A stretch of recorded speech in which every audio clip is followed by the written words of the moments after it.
Olá, vamos ao nosso Evangelho de hoje, quarta-feira, 26 de novembro.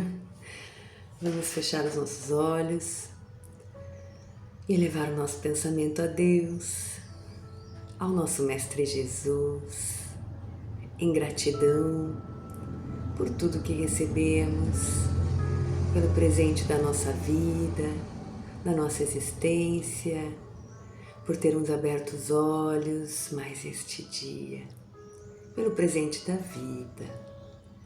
Agradecer ao nosso anjo da guarda, aos nossos espíritos protetores, pelo amparo, pela proteção e pedir que estejam conosco hoje, neste dia, nas nossas tarefas, nos nossos encontros, nos nossos pensamentos, nas nossas ações, que estejam conosco a nos guiar, a nos inspirar, o que for melhor para nós, para os nossos irmãos, para o nosso mundo, para o bom desenvolvimento, para as tuas obras, Pai. Fiquem conosco a nos inspirar hoje e sempre. E que assim seja. Então vamos para o Evangelho segundo o Espiritismo. Vamos ver alguma reflexão para hoje. Aqui. Capítulo 20. Os trabalhadores da última hora. Muito bem, vamos ler um trecho dessa parábola. Linda! Vou baixar um pouquinho aqui. Capítulo 20, item 1. Os trabalhadores da última hora. Começa assim. O reino dos céus é semelhante ao pai de família que saiu de madrugada para contratar trabalhadores para a sua vinha. Depois de acertar com os trabalhadores o pagamento de 1 moeda por dia de trabalho, enviou-os para a vinha. Saiu novamente à 3ª hora do dia e, encontrando na praça outros trabalhadores que estavam sem fazer nada, disse-lhes: Vão também trabalhar na vinha, e eu lhes pagarei o que for razoável. E eles foram. Saiu ainda a 6ª e a 9ª hora do dia e fez a mesma coisa. E saindo na 10ª hora, na 11ª hora, encontrou outros trabalhadores que também estavam desocupados e perguntou: Por que vocês ficam aí todo dia sem fazer nada? E aí eles respondem: Porque ninguém nos dá trabalho, disseram eles. Então o pai de família lhes disse: Vão também trabalhar na minha vinha. Vamos ler todos para conseguirmos completar o nosso raciocínio. Ao cair da tarde, o senhor da vinha disse ao seu administrador: Chame os trabalhadores e pague-lhes o salário. Porém, inicie o pagamento pelos últimos, os últimos que chegaram, para só depois pagar os primeiros. Aproximaram-se então os trabalhadores que chegaram à vinha apenas na 11ª hora e receberam 1 moeda cada um. Ao chegarem os primeiros trabalhadores que foram contratados, pensaram que iriam ganhar mais. Porém, eles também receberam 1 moeda cada um. Ao recebê-las, queixaram-se do pai de família, dizendo: Os últimos trabalharam apenas 1 hora e receberam tanto quanto nós, que suportamos o peso do dia e do calor. E o Senhor respondeu a um deles: Meu amigo, não cometi contigo nenhuma injustiça. Não combinamos que eu iria pagar 1 moeda por sua jornada de trabalho? Pegue o que lhe pertence e vá. Quanto a mim, quero dar a esse último tanto quanto dei a você. Será que não me é permitido fazer o que quero com o meu dinheiro? E o seu olho é mau. E o seu olho é mau só porque eu sou bom? E aí termina a última frase dizendo: assim, os últimos serão os primeiros e os primeiros serão os últimos, porque muitos são os chamados e poucos os escolhidos. Isto está em Mateus, no Evangelho de Mateus, capítulo 20, itens 1 a 16. Então vamos lá, refletir sobre esta passagem, os trabalhadores da última hora. Com pouco tempo, claro, nós vamos fazer uma interpretação assim, rapidamente, mas que não deixa de ser linda e profunda. Esta passagem, essa parábola, quem tiver vontade de estudá-la com profundidade, existe muito material na internet para que a gente possa compreender as diversas nuances dela, porque é belíssima. Mas nós vamos falar aqui o que nos salta aos olhos, porque parece injustiça, não é mesmo?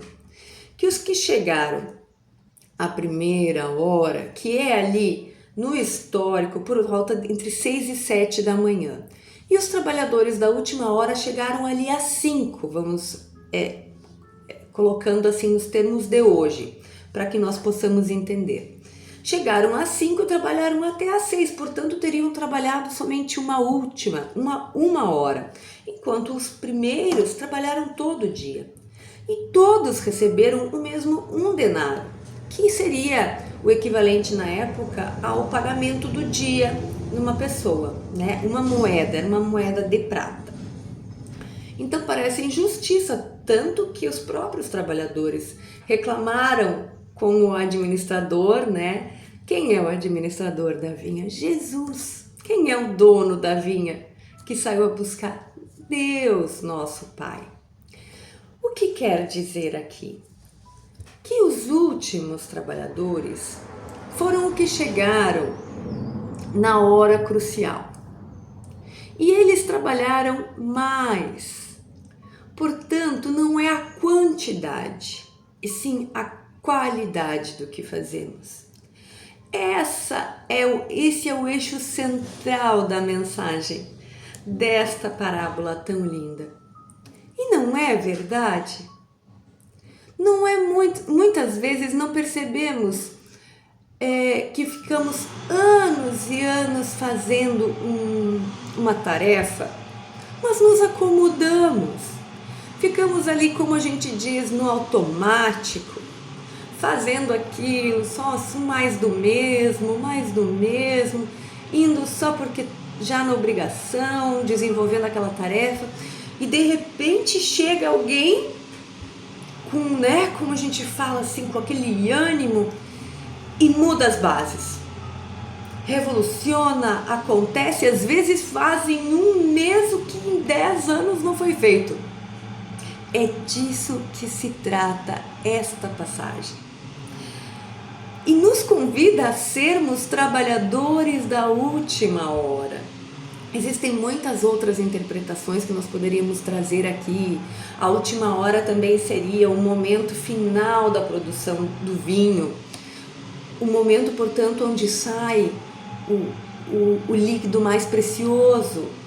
Então, existem muitas interpretações, mas fato é que aqui estamos falando de qualidade do que entregamos.